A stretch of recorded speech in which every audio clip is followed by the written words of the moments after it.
అందరికీ నమస్కారం। ఈరోజు ఇంపార్టెంట్ లేటెస్ట్ న్యూస్ డిఎస్సి గురించి పూర్తి వివరణ తెలుసుకుందాం। ఇప్పుడే కనుక మన ఛానల్ని కొత్తగా చూస్తున్నట్లయితే లైక్ చేయండి, సబ్స్క్రైబ్ చేసుకోండి। మరెన్నో వార్తా విశేషాలు అలాగే ఏపీలో వస్తున్న స్కీమ్స్ అన్నిటినీ మన ఛానల్లో వీడియోస్ రూపంలో మీకు అందించడానికి నా ఛానల్ యొక్క ముఖ్య ఉద్దేశం। మనం టాపిక్లోకి వెళ్ళిపోదాం। ఆంధ్రప్రదేశ్ ప్రభుత్వం కీలక నిర్ణయం తీసుకుంది। ఈ ఏడాది ఫిబ్రవరిలో వైసీపీ ప్రభుత్వం విడుదల చేసిన డిఎస్సి నోటిఫికేషన్ను రద్దు చేసింది। నిరుద్యోగులకు ఆంధ్రప్రదేశ్ ప్రభుత్వం ఏపీ కీలక నిర్ణయం తీసుకుంది। ఈ ఏడాది ఫిబ్రవరిలో విడుదల చేసిన నోటిఫికేషన్ రద్దు చేయడంతో ఈ మేరకు రాష్ట్ర పాఠశాల విద్యాశాఖ జీవో 256ని విడుదల చేసింది।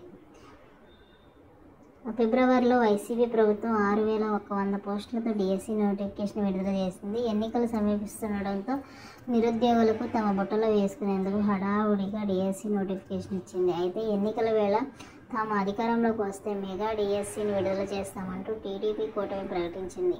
ఇప్పుడు రాష్ట్రంలో టీడీపీ కూటమి ప్రభుత్వం ఏర్పడడంతో మెగా డిఎస్సి నోటిఫికేషన్ విడుదలపై తొలి సంతకం చేశారు ముఖ్యమంత్రి చంద్రబాబు నాయుడు గారు।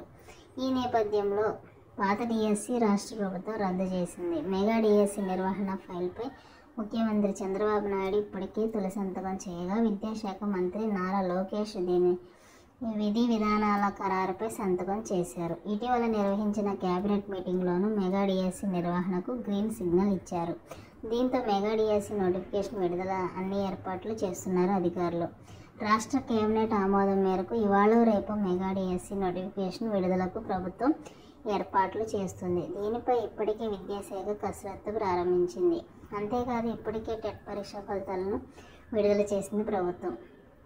మరలా మెగా డిఎస్సి కోసం మరో టెట్ను కూడా ఆల్రెడీ జూలై 1న నోటిఫికేషన్ విడుదల చేసింది। ఈ డిఎస్సితో పాటు టెట్ను కూడా నిర్వహించనున్నారు। సో ఇక 16,340 పోస్టులతో మెగా డిఎస్సితో నోటిఫికేషన్ విడుదల చేయనున్నట్లు తెలుస్తుంది। Thank you for watching.